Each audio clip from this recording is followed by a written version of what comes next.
Anyone can set up a Google Ads campaign, but very few people know how to make it profitable in the long run. In fact, many advertisers I meet are stuck in this endless loop of responding to Google Ads notifications and CPCs are up and CPAs are down and what are we going to do? And oh my gosh, and let's make changes in. Whoa. Today, we are going to go under the hood to look at the strategic foundations that separates the Google Ads pros from the amateurs. We're talking about data integrity, creative leverage, and the honest truth about what actually moves the needle in Google Ads today, because it's a tale as old as time. Well, at least a tale as old as AdWords. I'm your host, Jyll Saskin Gales. I spent 6 years working for big brands at Google, and now I work for you. This is Inside Google Ads, episode 107, Quality Score Explained.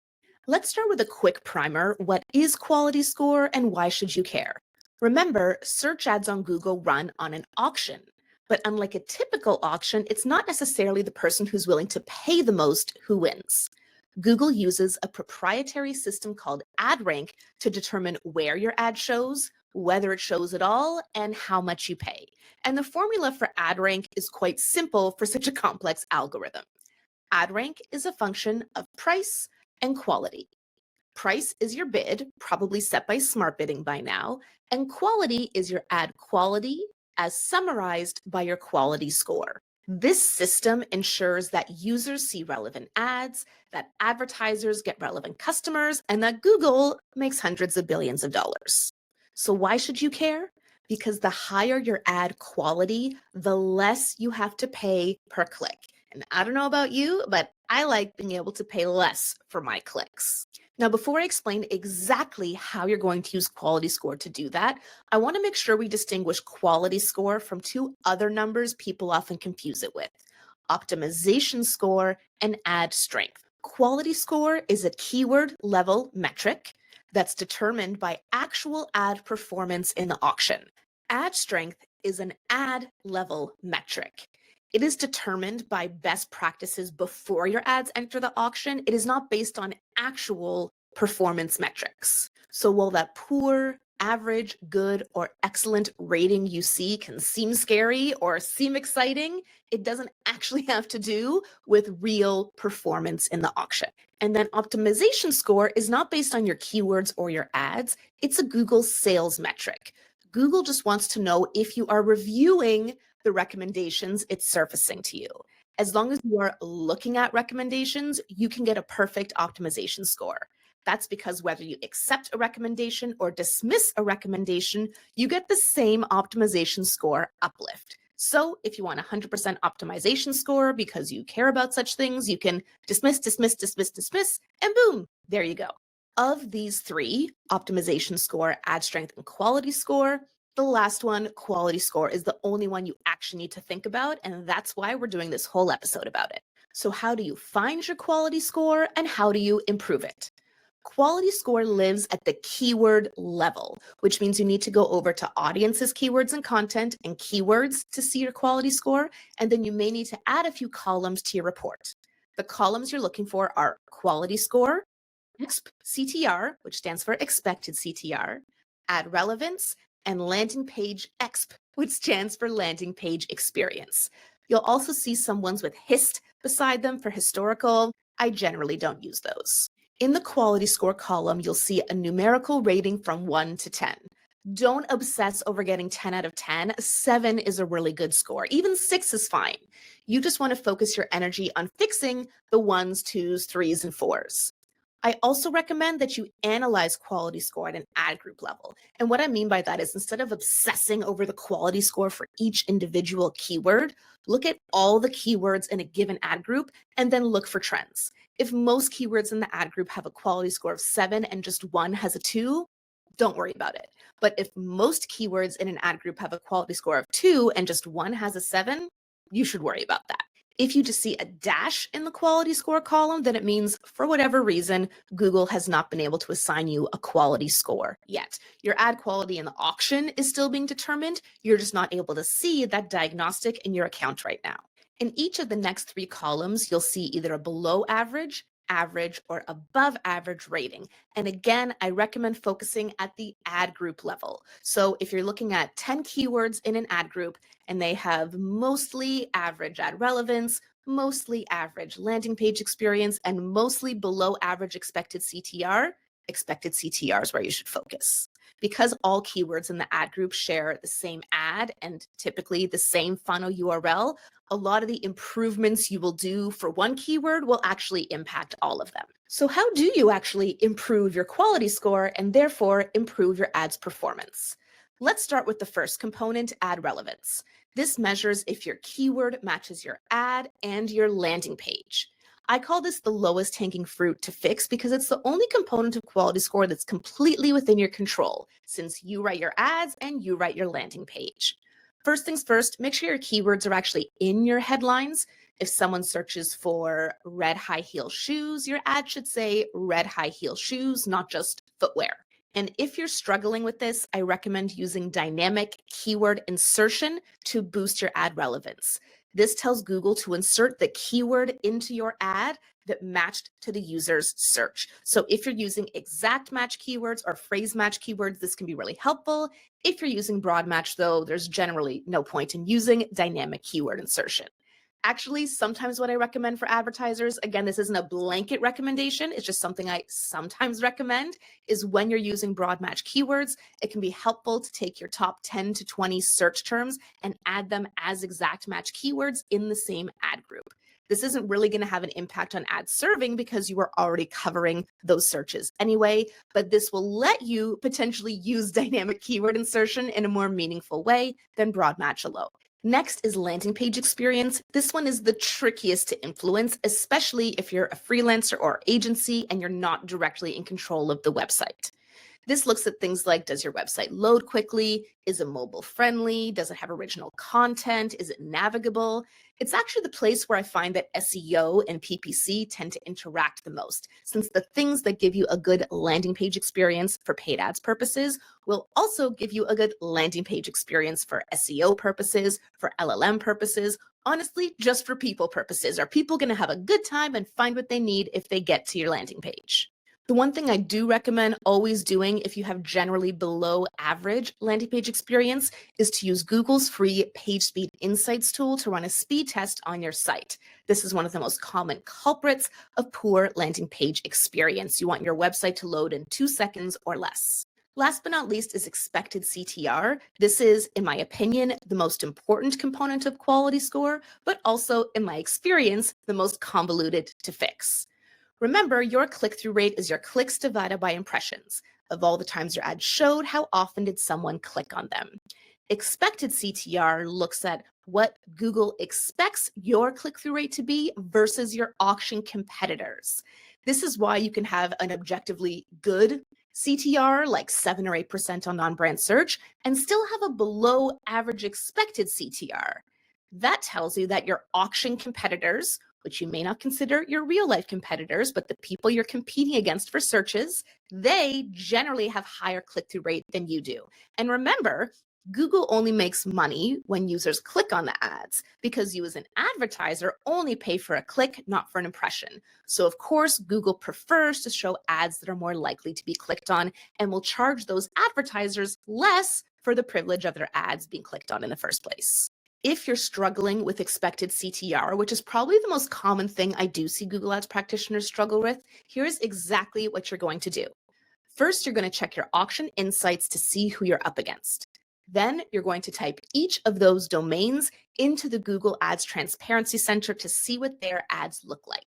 I can all but guarantee that when you do this, it will become pretty clear why people are preferring their ads to your ads. So don't copy exactly what they say. Take inspiration from it to see how you can improve your own. I go into more detail and specific examples of this in my The Insider newsletter. I'll include that link in the episode description.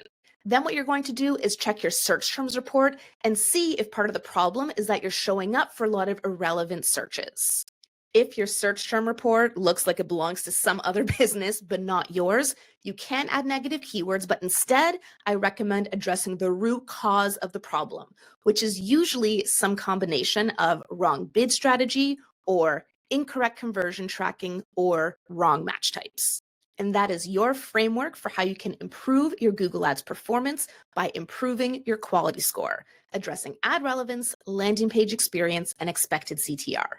Now, before we wrap up this episode, I already know there are going to be naysayers in my comments. People who say quality score doesn't matter, it's just a diagnostic tool, it's not an auction input. So allow me to clear this up for you.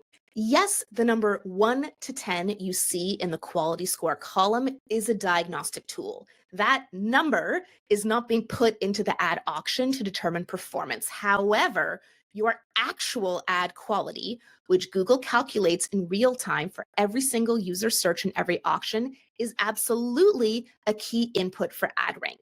And your real life ad quality is summarized by your quality score. Allow me to quote Google directly. Ad quality is an estimate of the experience that users have when they see your search ads and the quality of their experience once they reach your landing page. Our assessment of the quality of your ad is summarized in your quality score, which you can monitor in your Google Ads account. Higher ad quality generally leads to better performance, including better ad positions and lower cost. I'll include the direct link to that Google Ads Help Center article in the episode description as well. So while you can't see the real-time calculation of ad quality, that 1 to 10 quality score is the best proxy we have. If you ignore it, then you are completely ignoring the quality half of the price and quality ad rank equation. And if you ignore quality, the only way you can win more auctions is by paying more. I don't know about you, but I prefer not to pay a premium for low quality ads.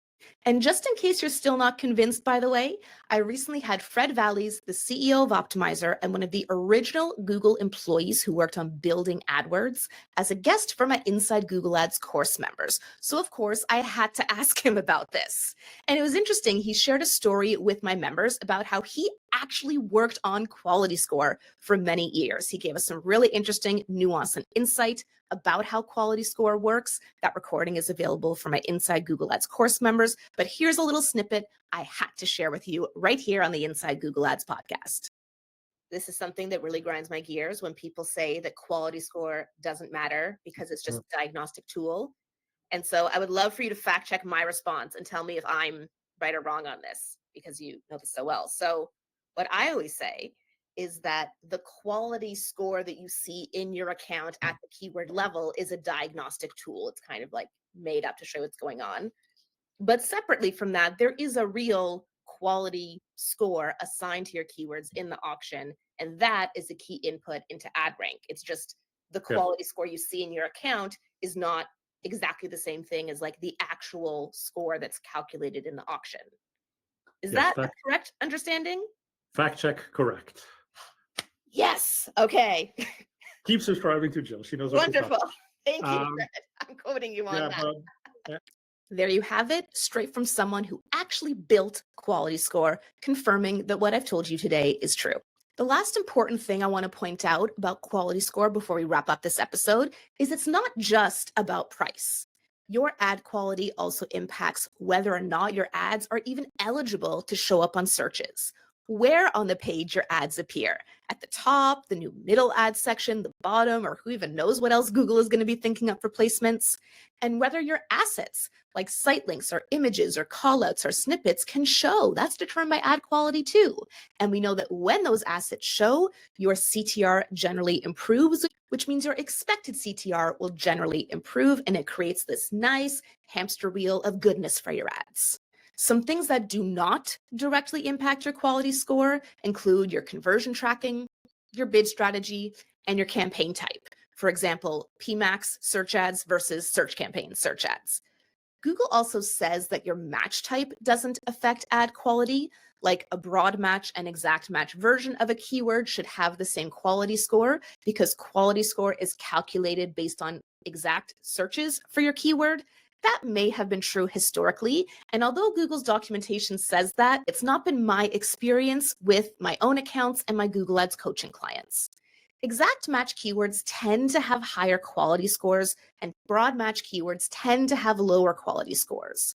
Maybe the match type itself isn't the root cause of that, absolutely, but like As I said, something like dynamic keyword insertion is pretty pointless if you use broad match keywords. There's no way you're going to have the perfect ad text for all the thousands of searches that can match to that keyword. So your CTR won't be as high, so your expected CTR won't be as high.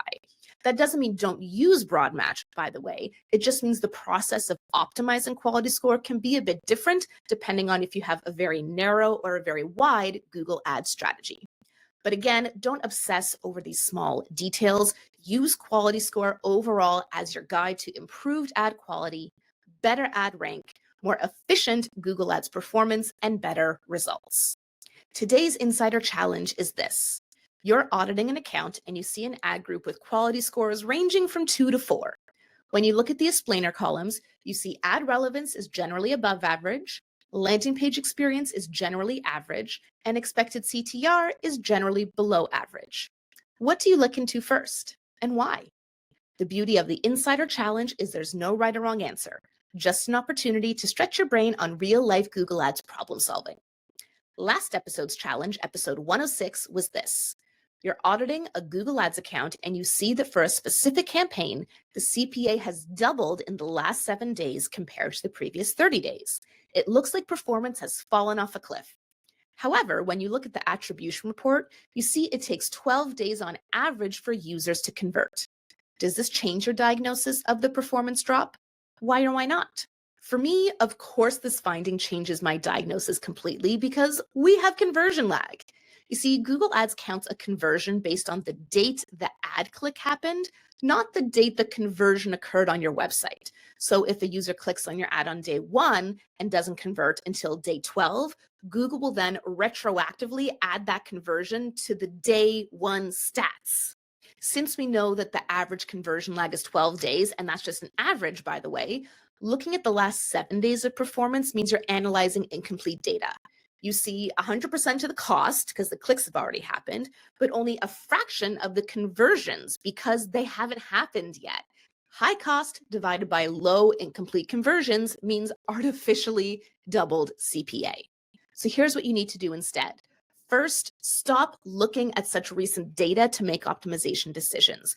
Unfortunately, you're in the scenario with conversion lag where, as I say, you have to optimize by looking in the rear view mirror. 12 days is our average days to conversion, but it could be longer than that. So you're probably going to want at least 3 weeks, if not 4 weeks, before evaluating performance. Practically, this means that let's say it is March 1st, you may now look at January's data, but you shouldn't be looking at February's data. In fact, you should be waiting till April 1st to measure how you did in February to give those conversions time to come in. Second, if you don't want to wait that long, you can look at the conversions by conversion time column. This adjusts your reporting view so that you see conversions on the day they actually happen rather than on the day the ad click happened. But note that your smart bidding doesn't use this to optimize, for example. This is just a reporting tool. It doesn't actually change how your ads perform. And then finally, you've got to educate your client or your boss. If you have a client or a boss, you need to establish that reporting cadence that accounts for this lag so you can properly tell the story of how Google Ads are performing. What about you? Or would you do something different? I'm Jyll Saskin Gales, and I'll see you next time inside Google Ads.